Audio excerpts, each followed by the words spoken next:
पहला सवाल ये था कि आप लोगों की मजदूरी इतनी कम क्यों है? आपके भागलपुर के सिल्क की पहचान जो पहले कभी हुआ करती थी वो खत्म क्यों हो गई?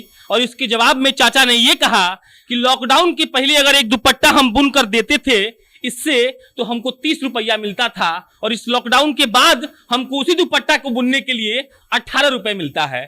तब हम सोच में पड़ गए और सोचे कि किसी का भी रोजगार जो होता है उसकी आमदनी होती है वो बढ़ती है। ऐसा पहला रोजगार है भागलपुर का वो मशहूर सिल्क का रोजगार, जहां अब सिल्क खत्म हो गया है, इन्हें सिर्फ ठेका मिलता है। ये ठेका पर कुछ बुन कर देते हैं जिसका आमदनी भी इनको अब इतना कम हो चुका है कि ये किसी को बोल नहीं सकते हैं। और अब नमस्कार, हम अभी भागलपुर में हैं। मेरा नाम प्रशांत राय है और एक बार चौरसिया जी से अनुरोध रहेगा कि ये दिखा दीजिए। हम यहाँ आए हैं ये दिखाने की, जब शहनवाज हुसैन उद्योग मंत्री बने थे तो उन्होंने जिस गर्व से कहा था कि हम सब चीज को खोलने का प्रयास करेंगे, उनके प्रयासों में ये कितना शामिल है। यहाँ धागे से बुनाई होती है, साड़ी बनता है, और भागलपुर का इतिहास आप सब जानते हैं। लेकिन वो इतिहास पर बात इसीलिए नहीं करने का इच्छा है क्योंकि वो इतिहास कहीं खो गया है, ऐसा खोया है जहां से हम उसे कभी वापस लाने के बारे में सोच नहीं सकते हैं। अब ये काम कैसे करता है चचा से जानेंगे और इनसे पूछेंगे कि इनकी अपनी परेशानी क्या है। क्या नाम है आपका? मेरा नाम आलोक कुमार है। क्या बोलते हैं इसको? इसको पावर लूम बोलते हैं। पावर लूम है ये। जी। और हैंडलूम का काम पहले होता था? पहले होता था हैंडलूम का और काम। ये क्या बना रहे हैं आप? अभी दुपट्टा बना रहे हैं। दुपट्टा बन रहा है जी। व्हाइट कलर का। जी। तो ये कितना देर में बन जाता है? देखिए 1 घंटा लगता है एक दुपट्टा तैयार करने में। एक दुपट्टा बनता है 1 घंटा जी। में। आपको पैसा मिलता है 18 रुपया जी। और पहले मिलता था 30 रुपया। जी। ये हमको समझ में नहीं आया, ऐसा कैसे हो सकता है?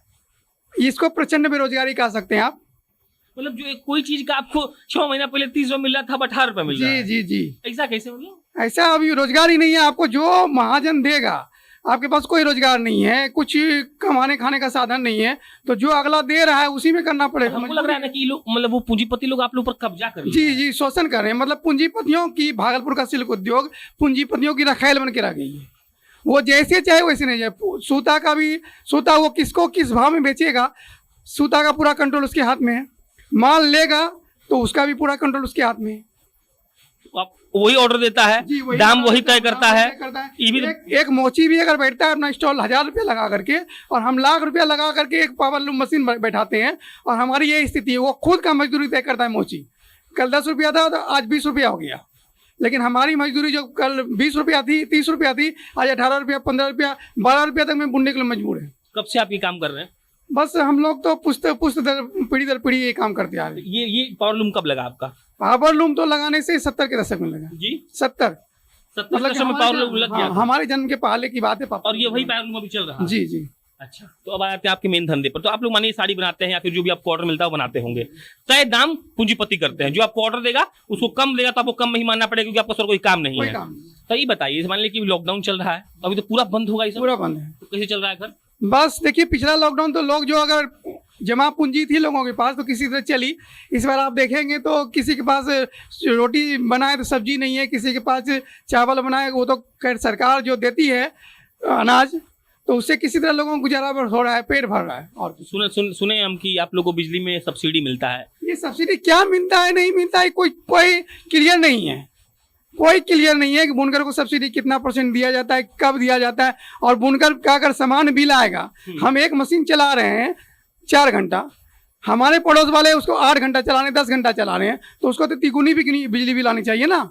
लेकिन उसको 500 रुपया आता है, हम मेरे को 1500 रुपया। ऐसा कैसे? मतलब कुछ तय नहीं है क्या? नहीं, पूछने से वो जिसको 500 रुपया वो फटाक से देकर के नक्की हो गया। जिसको 1500 आया तो हम वो इस ईर्ष्या से भी नहीं देता, अगला तो 500 रुपया आया, हम 1500 रुपया क्यों दें जब हम उससे कम काम करते हैं, हम कम कमाते। मेरा कहने का मतलब ये कि जितना बुनकर लोग है सबको सब्सिडी मिलना चाहिए ना। सबको सब्सिडी तो सबको मिलना चाहिए। और कहाँ धांधली हो रहा है, जिसकी मशीन साल भर बंद है उसको 3.5 लाख का बिल कैसे आ गया?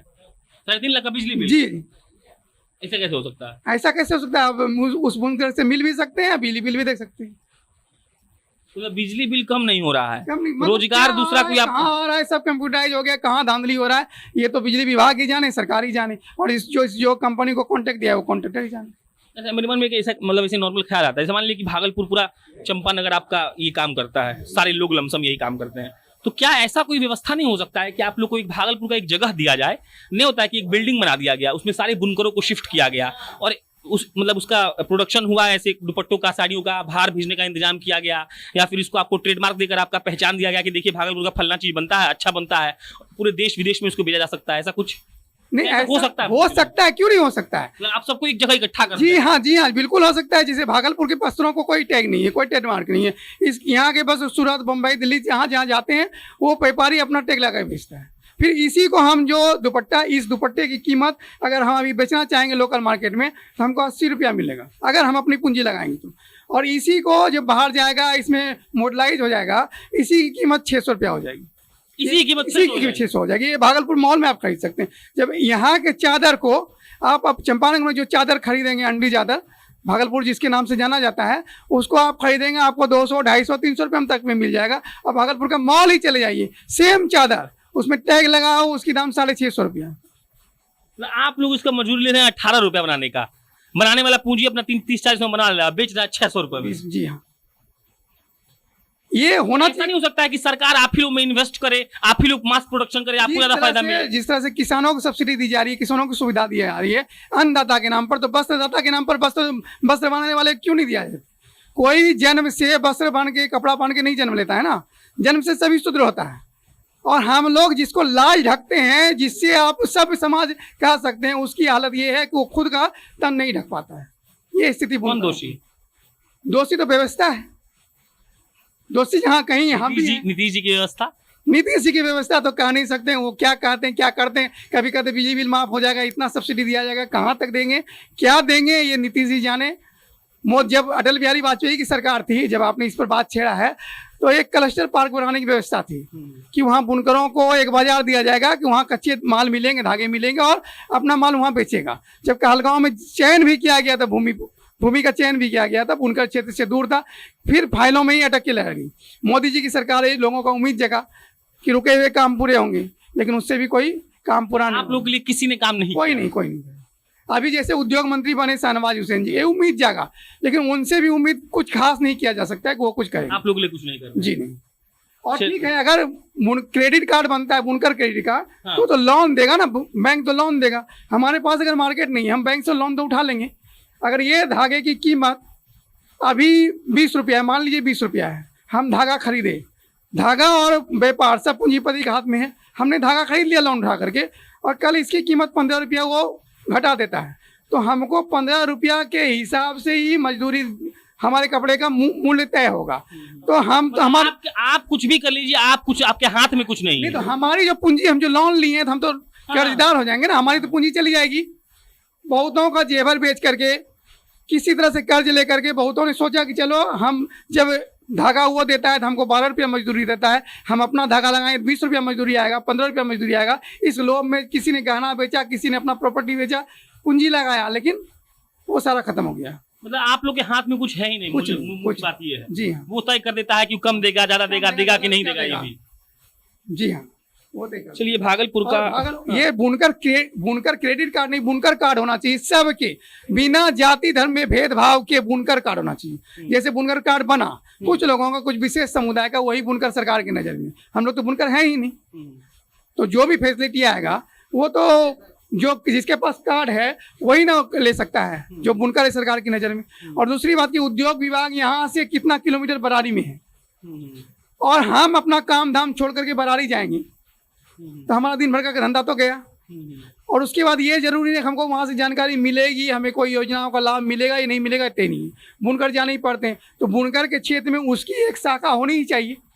बुनकर उन योजनाओं, सरकार के नजर में बहुत सारी योजना। आप लोग के क्षेत्र में एक उद्योग विभाग का शाखा होना चाहिए, ताकि आप लोग को आसानी हो। बुनकर क्षेत्र जहाँ जहाँ है, हर क्षेत्र में एक शाखा होना चाहिए, जहाँ की हर योजनाओं का लाभ मिले, हर योजनाओं का लाभ बुनकरों को मिले, उसकी जानकारी मिले।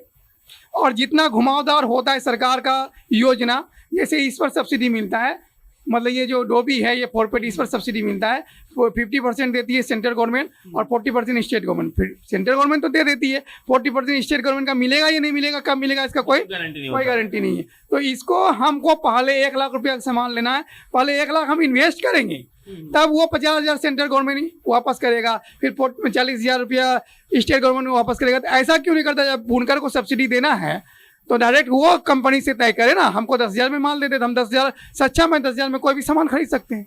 लाख रुपया तो हमारे पास है नहीं, हम लाख रुपये कहाँ से लाएंगे? आप इन्वेस्टमेंट करने पैसा आपके पास है नहीं, तो सब्सिडी मिल जाए तो डायरेक्ट, अगर आप कंपनी से बात करें, आप लोगों को मिल जाएगा तो आसानी रहेगा। बिल्कुल आसान है, लोग ले भी सकेंगे। चलिए मशीनें दिखा दीजिए एक बार, कितना लगाए हैं? 5 लगाए हैं, 4 मशीन है मेरे पास। 4 मशीन लगाए हैं और ये सब 70 के दशक के लगा था। जी। तो इसका मतलब ये सब खराब नहीं होता है क्या? खराब होता है, उसमें सारा कुछ उसी में आता है, जो मशीन का नट बोल्ट ये वो जो भी है, चमड़ा, बहुत सारे इससे सामान होता है, सब उसी में हमको करना है। और इसमें है कि हमको सिर्फ 12 रुपये वो मेरा हो गया, उसमें 6 रुपया ही मेरा होगा एक दुपट्टा का। जी हाँ, 6 रुपया वो जो मतलब मेंटेनेंस पे चला जाएगा।